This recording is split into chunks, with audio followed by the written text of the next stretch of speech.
मतलब इस प्रकार हम कह सकते हैं कि संविधान का स्वरूप संविधान विशेषज्ञों के मध्य विवाद का प्रमुख विषय बना रहा है। संविधान अंगीकृत हो जाने के बाद भी ये विवाद समाप्त नहीं हुआ। हमारे संविधान निर्माताओं का ध्येय कोई मौलिक संविधान बनाना नहीं था, अपितु वो तो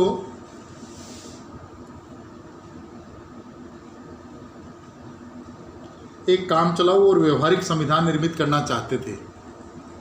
इसी कारण उन्होंने प्रचलित संघीय संविधानों से केवल ऐसे तत्वों को लिया जिन्हें उन्होंने अपने लिए उपयोगी समझा।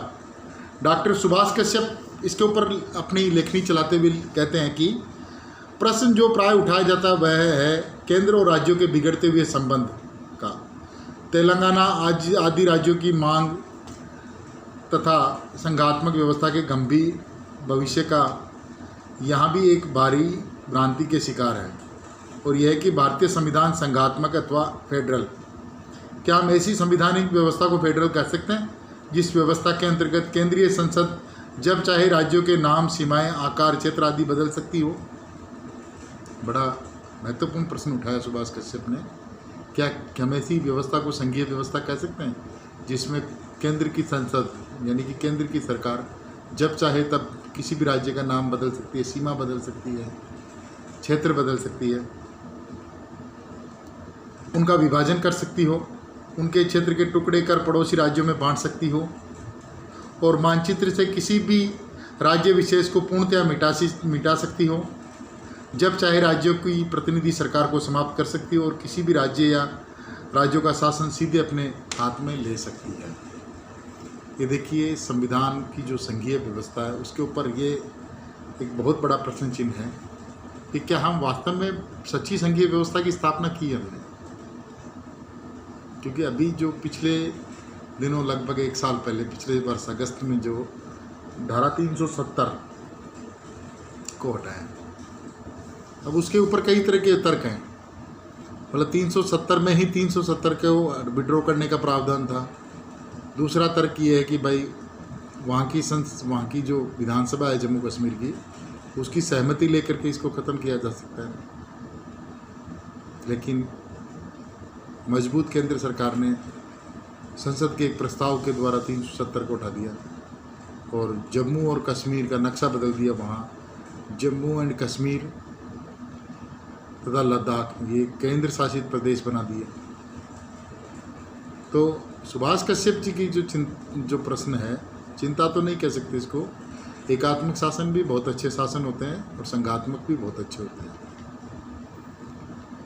बस परिस्थितियाँ अनुकूल होनी चाहिए, क्योंकि इंग्लैंड का जो शासन है वो एकात्मक शासन ही है। तो वहाँ आप ये नहीं कह सकते कि वहाँ डेमोक्रेसी नहीं है, वहाँ भी डेमोक्रेसी है। अमेरिका का जो शासन है वो संघात्मक शासन है, वहाँ भी डेमोक्रेसी है।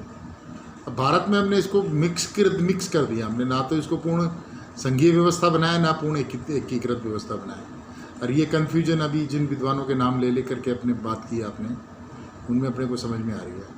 अब सुभाष कश्यप साहब बहुत ही महत्वपूर्ण बात लिखते हैं कि आप ऐसे किसी राज्य को कैसे संघीय व्यवस्था वाला राज्य कह सकते हैं जिसमें केंद्र की संसद जब चाहे जिस राज्य का अस्तित्व खत्म कर सकती है, नया राज्य बना सकती है, उसके कुछ जिले या कुछ क्षेत्र निकाल के दूसरे राज्य को दे सकती है, या 2-3 राज्यों के क्षेत्र निकाल करके नया बना सकती है। नहीं बने ना राज्य, भारत में तो बहुत से राज्य बने।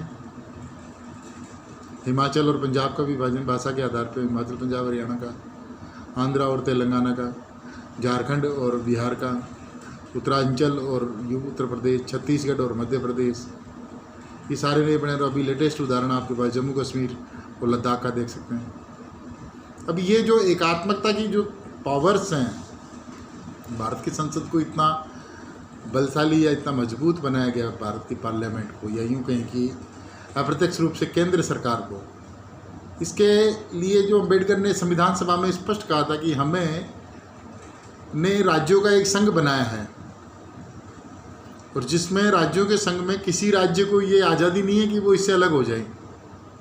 वो इसी में है, इसी में रहेगा। तो पूर्ण संघीय व्यवस्था तो भारत की व्यवस्था को नहीं कह सकते, ये तो कन्फर्म है। हाँ, कुछ सीमा में संघीय है, कुछ सीमा में एकात्मक है, दोनों का मिक्सचर है। क्योंकि हमने जब संघीय व्यवस्था का एडॉप्शन किया संविधान सभा में, तब हमने हमारी आवश्यकताओं के अनुसार भारत की एकता और एक अखंडता को सुनिश्चित करने वाली संघात्मक व्यवस्था को अपनाया है। हमने अमेरिका की तरह नहीं किया कि अमेरिका में हर स्टेट का अपना एक अलग संविधान है, हर स्टेट की अलग नागरिकता होती है, फिर अमेरिकी संघ की नागरिकता होती है ना। हमारे यहाँ एक ही नागरिकता है और एक ही संविधान है पूरे देश का। तो एकात्मकता के लक्षणों वाली, इसका निष्कर्ष अपन जल्दी नहीं करेंगे निकालने में, आराम से निकालते हैं। अब देखिए, आज जो सबसे पहली बात अपन करने जा रहे हैं वो है भारतीय संविधान के संघात्मक लक्षण कौन कौन से हैं। सबसे पहले इसके ऊपर बात करेंगे अपन।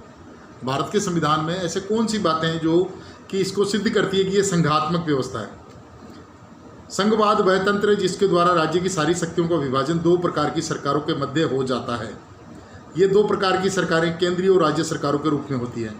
संघात्मक सरकार की परिभाषा करते हुए फाइनर ने कहा है कि ये एक शासन है जिसमें सत्ता और शक्ति का एक भाग स्थानीय क्षेत्रों में निहित होता है और दूसरा भाग केंद्रीय संस्था में।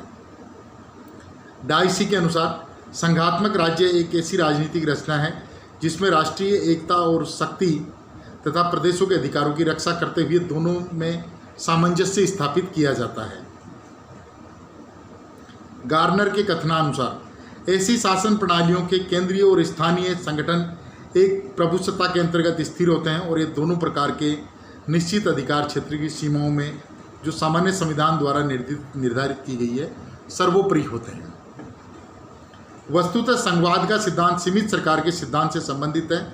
संघवाद राष्ट्रीय सार्वभौमिकता और राज्यों के अधिकारों की पृथक मांगों में जिस साधन द्वारा समन्वय और एकता स्थापित करता है वह है लिखित संविधान, जिसके द्वारा सार्वभौमिकता संबंधी शक्तियों का विभाजन केंद्रीय और राज्यों की सरकारों के मध्य किया जाता है।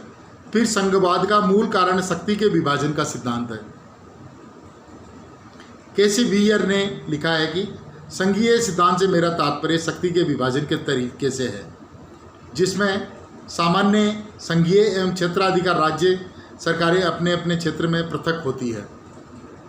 यद्यपि भारतीय संविधान में संघ शब्द का प्रयोग नहीं किया गया है, लेकिन उपर्युक्त परिभाषाओं के संदर्भ में यह एक संघ राज्य है और भारत के संविधान में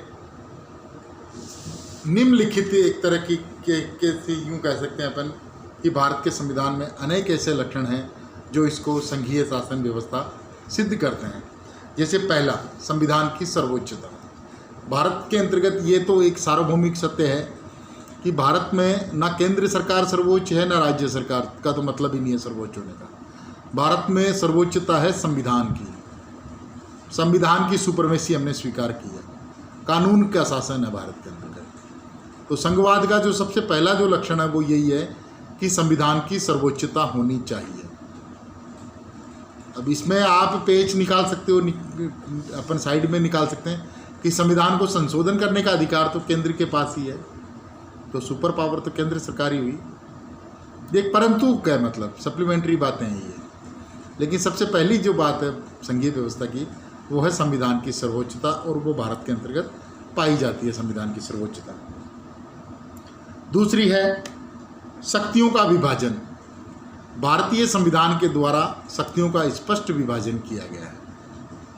भारतीय संविधान के द्वारा शक्तियों का स्पष्ट विभाजन किया गया है। जैसे कि अन्य संघों की भांति भारतीय संविधान द्वारा भी संघ और राज्यों के बीच में शक्ति विभाजन किया गया। संविधान के इस अंश का निर्माण कनाडा के संघ की प्रेरणा पर आधारित है, परंतु एक समवर्ती सूची और जोड़ दी गई है जो ऑस्ट्रेलिया के संविधान की देन है। हमने शक्ति विभाजन का सिद्धांत कनाडा के संविधान से लिया है, लेकिन इसमें जो समवर्ती सूची जिसके ऊपर राज्य और केंद्र दोनों कानून बना सकते हैं, ये हमने ऑस्ट्रेलिया के संविधान से ली है। तो अगर ये प्रश्न आपसे पूछा जाए कि भारत के संविधान में शक्ति विभाजन का सिद्धांत कहाँ से ग्रहण किया गया, तो आप ये कह सकते हो कि हमने ये कनाडा के संविधान से लिया है।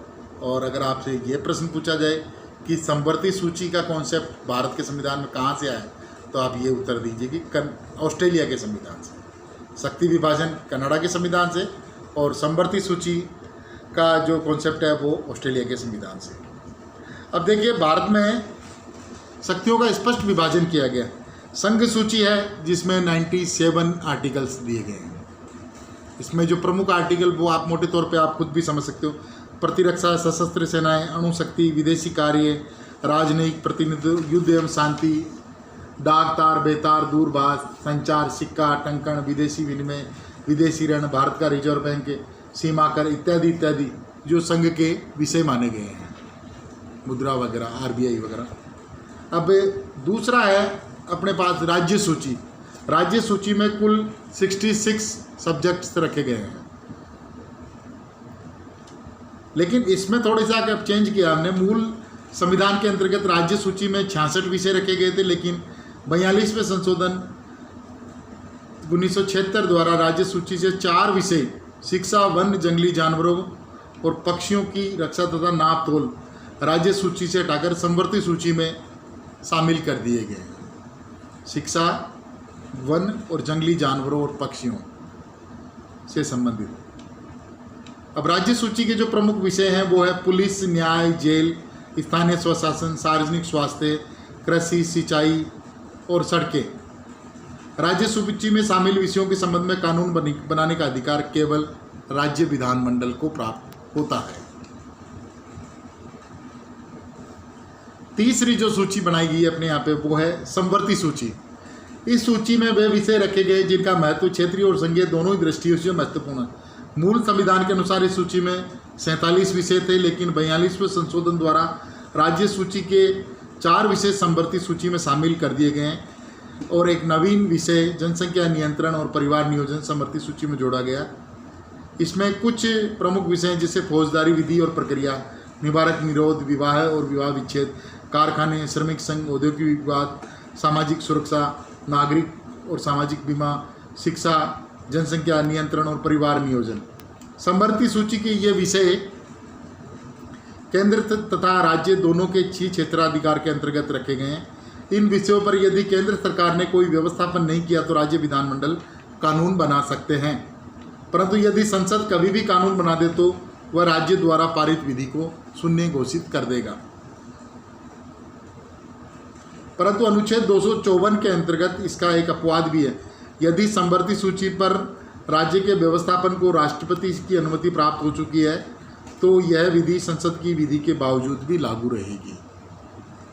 254 कनाडा की भारत में भी अवशिष्टाधिकार रेजिडेंट्री पावर केंद्र को ही प्रदान किए गए हैं। अनुच्छेद 249 के अनुसार राज्यसभा के प्रस्ताव से संसद राज्य सूची के किसी भी विषय पर कानून बना सकती है। अनुच्छेद 1950 के अनुसार संकट काल में संसद राज्य सूची के विषयों पर कानून बना सकती है। इसी प्रकार अनुच्छेद 252 के अनुसार 2 या 2 से अधिक राज्यों के निवेदन पर संसद राज्य सूची पर कानून बना सकती है। इस प्रकार ये हमारे यहाँ पे सब्जेक्ट्स का विभाजन किया गया है, जो कि संघीय व्यवस्था की एक प्रमुख शर्त भी है, उसको फॉलो किया गया है। अब इस विभाजन में भी देखिए अंततः हमने केंद्र को ही सर्वोच्च रखने की कोशिश की है, और वो भारत की तत्कालीन परिस्थितियों में बहुत आवश्यक भी था। और आज भी जिन समस्याओं से भारत राष्ट्र गुजर रहा है, नक्सलवाद, आतंकवाद, पड़ोसी राष्ट्र की मतलब डिस्टर्बेंस रोज रोज, उनको देखते हुए आज भी मतलब एक सशक्त केंद्र सरकार का होना आवश्यक है, और यूँ कहें कि भारत के हित में है। नेक्स्ट जो संघीय व्यवस्था की जो कंडीशन है वो है स्वतंत्र सर्वोच्च न्यायालय। हमारी न्यायपालिका पूर्णतया स्वतंत्र है और सर्वोच्च है, इससे ऊपर कोई भी नहीं है, क्योंकि हमारी न्यायपालिका ने श्रीमती इंदिरा गांधी का